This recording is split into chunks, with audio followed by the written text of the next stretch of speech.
I used to be quite a keen drummer, but obviously it's not really possible at the minute. Although I do have a drum kit in my room at the minute, but it's just because I can't really move my right leg at all. I got told that I'd never walk again, and then I've been to about 5 different hospitals. I eventually got moved in here, and initially I didn't really see the benefit because it was new to us, and it's moving schools and that, it's obviously going to be hard. Paul suffered a traumatic acquired brain injury as a result of his drink being spiked while he was away on holiday. He came back to the country in a very poor state of health, went into acute services just to maintain his life, because at that stage it was a life-threatening condition that he had. His condition had plateaued, and basically his level of independence was very low, communication was very poor, and indeed the quality of life that Paul experienced was very, very low too. When he first arrived here, his right arm was virtually bolted across his chest, and he either couldn't or wouldn't move it. His upper mobility was quite poor, his legs couldn't move at all, and his confidence had taken a complete nosedive. You're sort of left in that kind of situation with a sense of this is unreal, this can't be true. You know, that someone is telling you that there actually isn't any hope is really hard to take on board.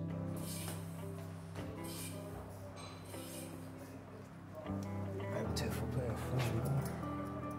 Push. Keep going. Now go on. Till that forward ball. Hold it for him, Paul. If I delayed the step with my left leg and put weight through my right. That's it, you just, yeah, definitely, and it's just remembering to shift the weight onto the right. The likes of Paul, he was pretty much told that where he was 3 years ago was where he would be for the rest of his life. He was needing a lot of assistance for transfers. He had to be hoisted for all transfers.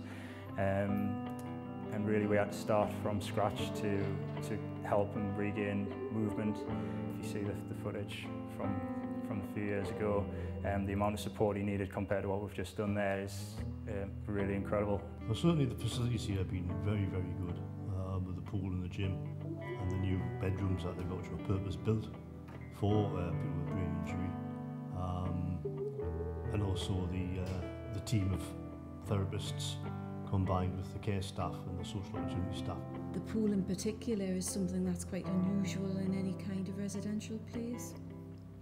And I think it's been in that hydrotherapy pool that he's made a lot of progress and gained a lot of physical confidence. Well, they've actually given us a chance to show what I can do here, whereas at other places it felt like they haven't really. And this is the place where I've learned to stand, took my first steps, and it's the first place I've been that had a swimming pool as well, which I really enjoy. I think had he come home when they wanted to send him home 3 or 4 years ago, he would have just stagnated and probably deteriorated, to be honest. He would never have had his own independence, would never been able to consider even having a bungalow, which he's now got, and living independently or semi-independently. And I think he would have ended up, basically we would have ended up running around looking after him, and that would have been his life for the next 50 years.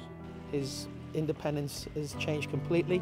He can transfer himself, he self-mobilises to a certain degree, communicates very well, he interacts with the internet, his friends, he's on college, restarting his college courses, and hopefully, as his independence continues to improve, as I believe it will with the change of environment that his new independent home will bring for him, is that there's a win-win all round.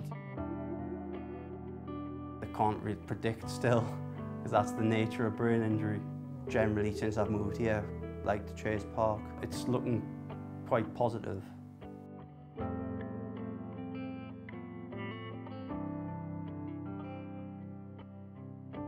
Obviously his family overjoyed as we are, because we've helped someone to transition through from what would have been a long-term care placement for the rest of his life as an early 20-year-old young lad with the same life expectancy as you and I.